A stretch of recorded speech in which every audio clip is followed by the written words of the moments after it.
class, and welcome to your first online lecture. So today I will be presenting a brief history of the Roman Colosseum, and your agenda is to learn how to construct your notes when taking history notes.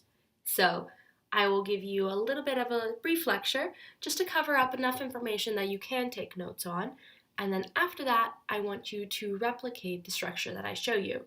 So initially as we go through this, take notes on what you think is important.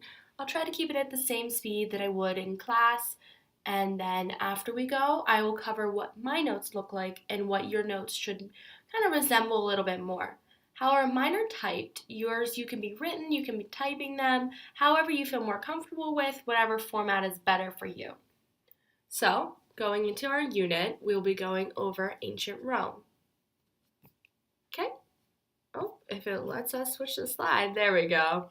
So a brief history of the Colosseum as we go into section 1. We're going to start our conversation with the important terms and dates for this lecture. So our important terms and dates are the Flavian Amphitheater, the Flavian Emperors, Emperor Vespasian, 70 AD, 80 AD, and Emperor Titus. As you can see on the PowerPoint presented in front of you, there is an image of the Roman Colosseum. This is as of January 2018. Looking at it, you can see it is definitely a little bit worse for wear compared to when it was an initial beauty. However, it was built starting in 70 AD, so let's give it a little bit of credit. So some of the initial information is the actual name of the Roman Colosseum is the Flavian Amphitheater. This is one of the most recognized symbols of the ancient Roman Empire, located in central Rome, Italy. This was built under the Flavian emperors, hence the name Flavian Amphitheater. The emperor dynasties are the Vespasian, Emperor Titus, and Emperor Domitian. Officially, the amphitheater opened in 80 AD to the public under Emperor Titus, the son of Emperor Vespasian. So a couple of facts about the infrastructure.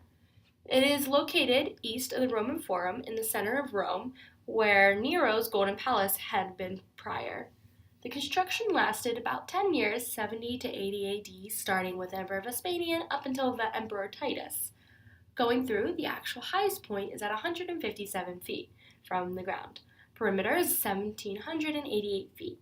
This is the largest amphitheater built in the Roman Empire and can actually house an entire football field. There are about 80 arches for each of the 4 main floors, and this amphitheater can house at least 50,000 spectators. So when seated, they were usually separated based on socioeconomic class.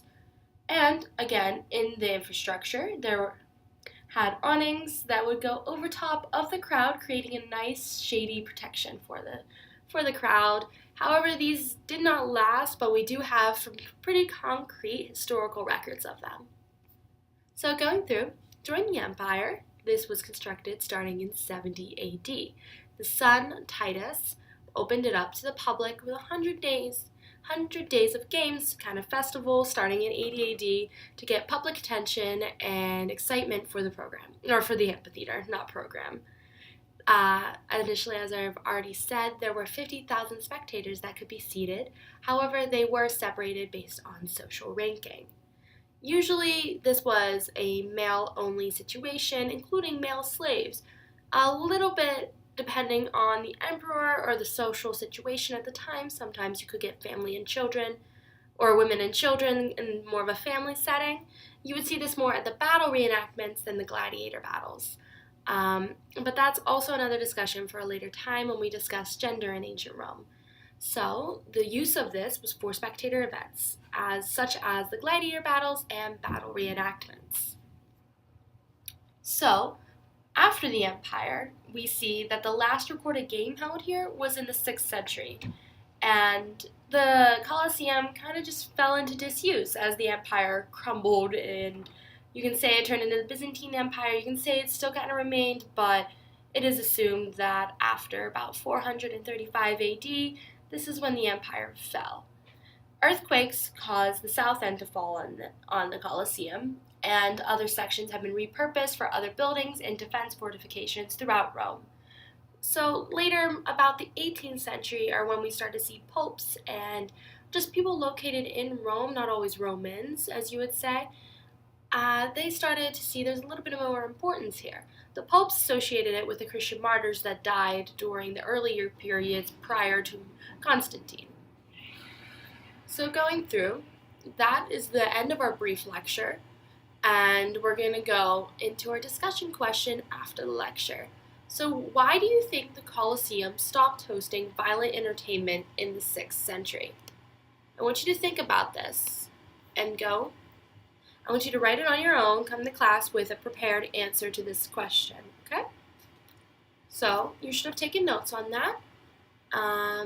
We can always go back through if you feel more comfortable. You can always go back through this presentation, pause it at any point, and go over the PowerPoint. So now what I want you to focus on is the text I have for you. Some history notes. I have typed mine. You do not have to type yours. You can write them. I typed them just to give you a better representation of what they should look like.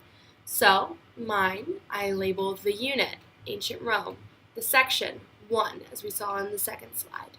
The date, however, I'm not going to put the date for our class because it differs when you will actually write it, but here's your format, okay?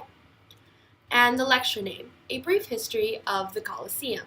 So the terms and dates that we covered are listed as well, and then we go into each slide. Note that I did not write word for word what was said on the slide. I focused on the things I brought into importance and emphasize that they are not word for word. Put everything I say, put it in your own words when making your notes. Going through, you can see what I thought was important, what will be relevant to the exam.